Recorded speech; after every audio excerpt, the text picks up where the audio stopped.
भारतीय सेना में भर्ती का एक ऐसा मॉडल जिसने पिछले 4 सालों में देश भर में बड़ी बहस छेड़ दी। साल 2022 में जब केंद्र सरकार ने अग्निपथ योजना की घोषणा की, तब शायद ही किसी ने सोचा होगा कि यह योजना आने वाले वर्षों में सेना में भर्ती की प्रक्रिया को बदल देगी। इस योजना के तहत युवाओं को सेना में लगभग 4 साल की सेवा का अवसर दिया गया और उन्हें अग्निवीर नाम दिया गया। अब इस योजना को 4 साल पूरे होने को है, तो सवाल है इन 4 सालों में अग्निवीर योजना ने भारतीय सेना और युवाओं के लिए क्या बदला? क्या यह योजना अपने उद्देश्य में सफल रही? 4 साल की सेवा पूरी करने वाले अग्निवीर का क्या होगा? और सबसे बड़ा सवाल, क्या अग्निपथ योजना आने वाले समय में भारतीय सेना का स्थायी भर्ती मॉडल बनने जा रही है? आज के इस वीडियो में हम इन्हीं सवालों का जवाब समझेंगे। सबसे पहले समझते हैं कि अग्निपथ योजना क्या है। अग्निपथ योजना को केंद्र सरकार ने जून 2022 में लॉन्च किया था। इस योजना के तहत भारतीय सेना, नौसेना और वायुसेना में युवाओं की भर्ती अग्निवीर के रूप में की जाती है। इस योजना की सबसे बड़ी खासियत है इसकी 4 साल की अवधि, यानी चयनित युवा लगभग 4 साल तक सशस्त्र सेनाओं में सेवा करते हैं। 4 साल की सेवा पूरी होने के बाद सभी अग्निवीरों को सेना में स्थायी नौकरी नहीं मिलती।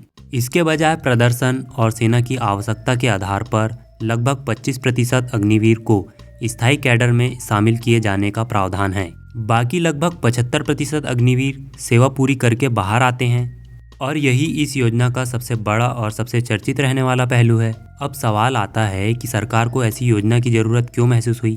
इसका एक बड़ा उद्देश्य था सेना की औसत उम्र कम करना।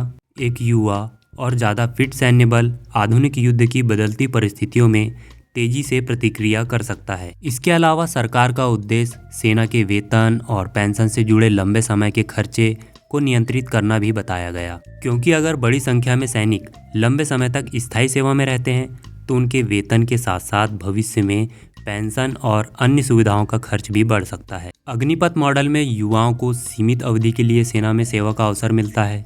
इसके बाद बड़ी संख्या में प्रशिक्षित और अनुशासित युवा नागरिक जीवन में वापस जाते हैं। सरकार का तर्क है कि ये युवा सेना से प्राप्त प्रशिक्षण और अनुभव का इस्तेमाल आगे रोजगार और दूसरे क्षेत्रों में कर सकता है। अब बात करते हैं अग्निवीरों को मिलने वाले लाभ की।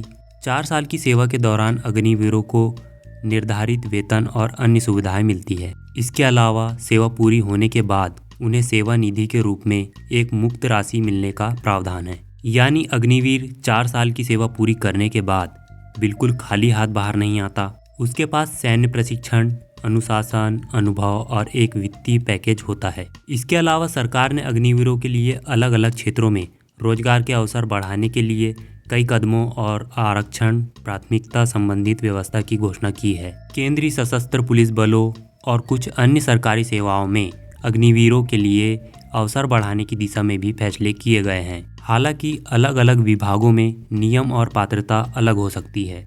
अब आते हैं उस सवाल पर जिसे लेकर सबसे ज़्यादा चर्चा होती है। अगर केवल लगभग 25% अग्निवीरों को ही स्थायी सेवा में रखा जाना है तो बाकी युवाओं का क्या होगा? यही इस योजना की सबसे बड़ी चुनौती मानी जाती है, क्योंकि एक युवा 4 साल तक सेना में सेवा करता है। वह सैन्य अनुशासन सीखता है, ट्रेनिंग लेता है, शारीरिक और मानसिक रूप से खुद को तैयार करता है। लेकिन 4 साल बाद उसे एक बार फिर से नागरिक जीवन में करियर बनाना पड़ता है।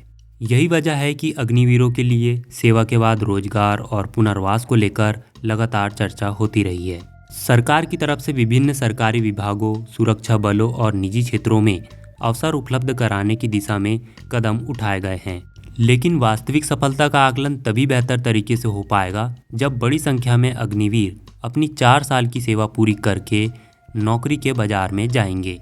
तो दोस्तों, आपकी क्या राय है? कमेंट में ज़रूर बताएं और जिन भी भाइयों ने हमारे चैनल को सब्सक्राइब नहीं किया है प्लीज़ कर दीजिए और बेल आइकन को ज़रूर दबा दीजिए।